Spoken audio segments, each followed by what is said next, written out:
Hi guys! For today's video nga ay may panibago na naman po tayong gagawin. At tayo nga ay maglalaba mga day. Ano ba ka? At nung una ko nga ginawa dyan ay nagsakdo. At lagyan ng tubig ng ating washing machine.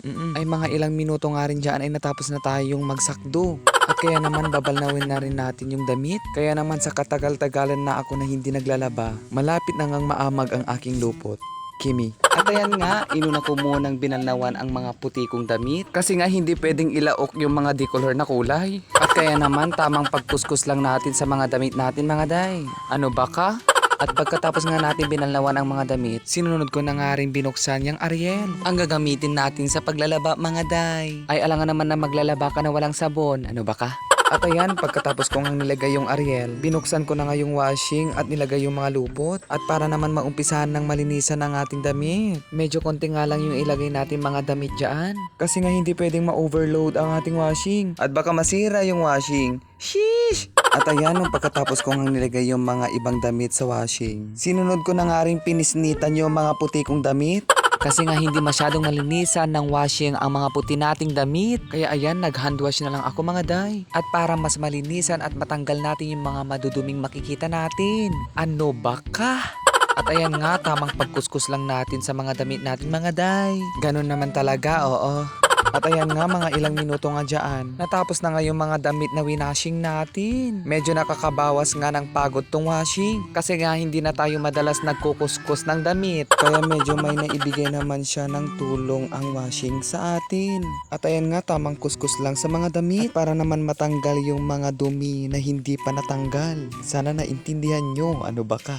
At ayan nga, nung pagkatapos ko ngang inadaw yung mga damit na nasa washing, binalnawan na nga natin. Ano ba ka? Kailangan nga natin pagkalin ng malakas tong lupot natin at para yung mga bula ay matanggal. At nung pagkatapos ko na ngang binalnawan yung lupot natin, ay nilagay ko na nga sa dryer. At para naman mas mabilis matuyo pag isampay na natin guys. At kaya naman ayus-ayusin natin sa paglalagay yung damit sa dryer. Kasi pag hindi maayos ang pagkalagay, hindi rin maayos ang pag-ikot ng dryer. Oo, sinasabi ko sa inyo. At ayan, nung pagkatapos ko na ngang nilagay yung mga damit, isinara ko na nga at mga ilang minuto ay natapos na. At ayan, ganyan kabilis ng oras mga day. At nung pagkabukas ko nga ay kinuha ko na yung mga damit. Ano ba ka?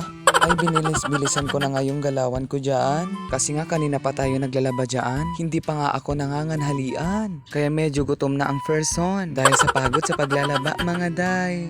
At ayan, pagkatapos ko nga kinuha yung mga damit sa dryer, nagsampay na nga ako. Inuna ko na nga sinampay yung mga shorts. Uy, shorts. At tamang pagsampay nga lang dyan yung mga damit natin mga person. Medyo binilis-bilisan ko na nga yung galawan ko dyan mga day. Kasi nga ang init mga person. At dyan rin ako mabilis mapagod dahil sa init ng panahon. At ayan nga, mga ilang minuto na isampay ko na lahat ng mga damit ko. At makikita nyo yung pawis at pagod ko mga day. At kung nag-enjoy kayo, please follow me for more videos. Thank you. Huy!